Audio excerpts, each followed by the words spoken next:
Eu não sei se vocês se recordam do evangelho de semana passada. O evangelho falava do chamado e da vocação de Mateus, que era um cobrador de impostos, que estava sentado na coletoria realizando o seu trabalho. Jesus passa, olha para Mateus, mais do que o exterior, olha para o coração e a alma de Mateus, faz um chamado e Mateus o segue. No evangelho de hoje, do 11º domingo do tempo comum, essa passagem nós chamamos, nós colocamos que ela se enquadra no discurso missionário de Jesus. Nós acabamos de ouvir no evangelho que Jesus chama os 12 apóstolos e os envia em missão. E é interessante que no evangelho de Mateus, ao longo dos primeiros capítulos, desde a genealogia de Jesus e a infância de Jesus, depois Jesus anuncia o reino de Deus, Jesus começa a fazer sinais, Jesus vai caminhando com os apóstolos e agora ele faz um chamado. Então, formados na escola de Jesus, a partir daquilo que os apóstolos viram, a partir daquilo que eles ouviram, a partir daqueles que eles aprenderam, agora eles são chamados por Jesus para exercerem a sua missão.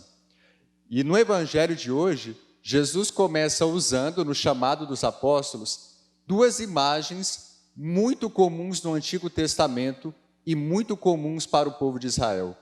A imagem do pastor e a imagem da ovelha. E aqueles que no Antigo Testamento não foram bons pastores, ao contrário, foram maus pastores, agora Jesus, que é o verdadeiro bom pastor, que é o verdadeiro pastor, ele também envia os apóstolos para que cuidem das ovelhas, que são o povo que foi confiado naquele tempo e o povo que é confiado hoje também. E depois o segundo ponto, Jesus toma a iniciativa de chamar os apóstolos. O evangelho não falou que os apóstolos começaram a falar assim, não, Jesus, eu me autodenomino agora apóstolo, eu me envio a mim mesmo. Não, o evangelho diz que Jesus vai chamando os apóstolos, vai citando os nomes e vai enviando, porque o chamado sempre é de Jesus.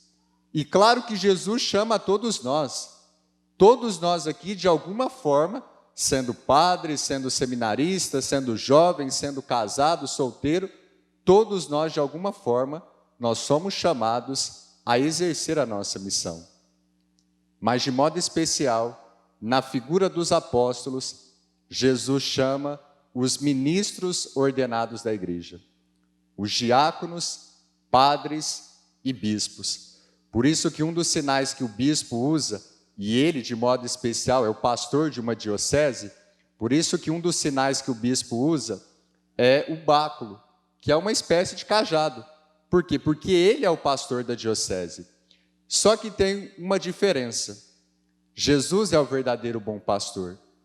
Pastor santo, pastor coerente, um pastor que tudo aquilo que ele falou, ele fez. Nós que somos chamados a sermos pastores na igreja, nós temos nossas limitações. E Jesus sabe disso. Ele sabe que nós padres, diáconos e bispos somos limitados, somos imperfeitos. Eu, Padre Rafael, já disse isso aqui algumas vezes. Eu não tenho um passado perfeito, eu não tenho uma vida perfeita, eu não exerço o meu ministério de forma perfeita. Eu sei que eu sou limitado, mas na minha limitação, Jesus me chamou a estar à frente de um povo. Às vezes eu paro para pensar, eu tenho 1 ano e 3 meses de padre. Eu falo, gente, eu com 27 anos posso dar o perdão dos pecados em nome de Deus na confissão. Eu, Padre Rafael, com as minhas limitações, posso trazer a Eucaristia ao povo. Eu, Padre Rafael, com as minhas limitações, posso administrar a unção dos enfermos, aqueles que necessitam. Eu, Padre Rafael, com as minhas limitações, posso unir casais no sacramento do matrimônio. Isso é pura graça e misericórdia. Eu, nas minhas limitações, tento aqui, tento ali, me esforço, mas sou muito limitado. Por isso que quando nós olhamos para os pastores da igreja, claro que nós precisamos de uma coerência, mas muito mais do que a nossa humanidade, que as nossas limitações, nós precisamos enxergar nos pastores da igreja o cuidado da Santíssima Trindade com o seu povo. Por mais que um pastor da igreja, por mais que um padre, um bispo, seja pecador, limitado, imperfeito, mas Ele é canal e Ele é instrumento de salvação para o povo. Na celebração da Eucaristia, ao conceder o perdão dos pecados, ao administrar a unção dos enfermos, e tanto nós, padres, somos pecadores, que nós precisamos muito da oração de vocês. Tem psicólogo aqui no meio que eu sei. Hoje nós, padres, nós somos uma das classes, digamos assim, que mais enfrentamos problemas emocionais e psíquicos. Às vezes as pessoas olham para nós padres, elas pensam que nós temos uma vida perfeita. Eu amo ser padre, gente, mas é exigente. O desgaste mental, o desgaste emocional, o estresse que nós enfrentamos. Às vezes as pessoas olham o padre, nossa, o padre, todo mundo acha que eu sou bravo, né? Que eu sou chato, né? Ah, o padre não está bem, o padre é chato, o padre é bravo, o padre é exigente, o padre fala isso, fala aquilo. Eu queria que alguém ficasse um dia na minha pele. Ah, eu queria. Vocês iam ver, é ótimo ser padre. Mas imagina, numa paróquia, quantas pessoas falando ao mesmo tempo, quantas pessoas comentando, um que não acolhe, o outro que briga com o outro, o padre tem que apartar. O nosso desgaste é muito grande. Por isso que vocês precisam rezar por nós. E ter até vou dizer assim, vou usar essa expressão, um cuidado respeitoso. Às vezes o padre não vai estar bem mesmo. Eu tenho dia que eu estou mais ansioso, que eu estou mais cansado, que eu estou mais estressado. Tem dia que eu não estou 100%. Mas antes de tirar a pedra num padre, pergunta, padre, está acontecendo alguma coisa? O senhor está bem? Sua família, seus pais, seus irmãos, na paróquia, na sua vida pessoal? É um cuidado respeitoso para entender que o padre é um sinal de salvação no meio do povo. Nós, padres, precisamos de uma saúde espiritual, sem dúvida. Mas nós também precisamos de uma saúde, de uma qualidade de vida. Por isso que é importante que o padre durma bem, é importante que o padre faça uma caminhada, é importante que o padre tenha momentos de lazer. Isso é importante para nós continuarmos exercendo bem o nosso ministério. Essa semana o padre Márcio, geralmente a gente reza de manhã, quando pode. Marcamos um horário, ele passou do horário.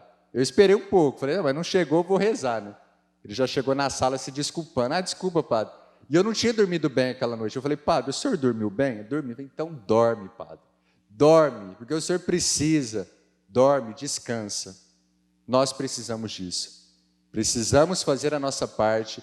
Precisamos viver, sim, com coerência, mas precisamos também que vocês rezem por nós. Rezem pelos padres, rezem pelos pastores da igreja, para que o evangelho seja anunciado, para que os sacramentos sejam celebrados e para que a salvação chegue até nós. Diante de Jesus, todos nós somos ovelhas. Diante de Jesus, todos nós somos pecadores limitados. Todos nós precisamos do cuidado desse bom pastor. Queridos irmãos e irmãs, a partir do evangelho de hoje, olhando para esse chamado que Jesus fez aos apóstolos, saibamos que todos nós somos chamados. Saibamos que todos nós, na nossa condição de vida, somos chamados a exercer a nossa missão. E também rezemos pelos pastores da igreja, para que eles continuem levando ao mundo a mensagem do evangelho e trazendo a nós a salvação.